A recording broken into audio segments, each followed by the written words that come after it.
সাধারণ মানুষের জীবন যাপনের ক্ষেত্রে রঙের ভূমিকা। সাধারণ মানুষের জীবন যাপন ও কর্মক্ষেত্রের উন্নতির জন্য বিভিন্ন কারণ রয়েছে। জ্যোতিষশাস্ত্র লক্ষ্য করলে আমরা জানতে পারব রং তাদের মধ্যে একটি বিশেষ স্থান অধিকার করেছে। তাদের মধ্যে বেশ কিছু রং হল: নীল ও বেগুনি রং জীবাণু নাশকের প্রতীক হিসাবে ব্যবহৃত হয়। শনি গ্রহের উপকারিতা পাওয়ার ক্ষেত্রে নীল অথবা বেগুনি রংটির ব্যবহার করা হয়।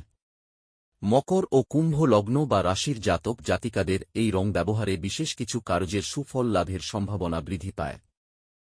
বুধ গ্রহের উপকারিতা পাওয়ার ক্ষেত্রে সবুজ রংটির ব্যবহার করা হয়।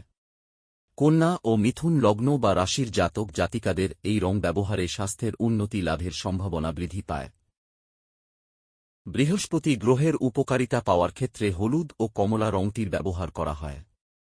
ধনু ও মীন লগ্ন বা রাশির জাতক জাতিকাদের এই রং ব্যবহারে কর্মক্ষেত্রে উন্নতি লাভের সম্ভাবনা বৃদ্ধি পায়।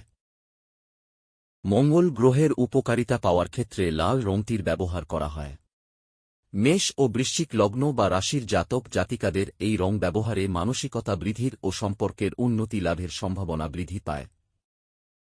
সাদা ও গোলাপি এই সমস্ত রঙের মধ্যে বিশেষভাবে স্থান করে আছে যেই দুটি রং তা হল সাদা ও গোলাপি।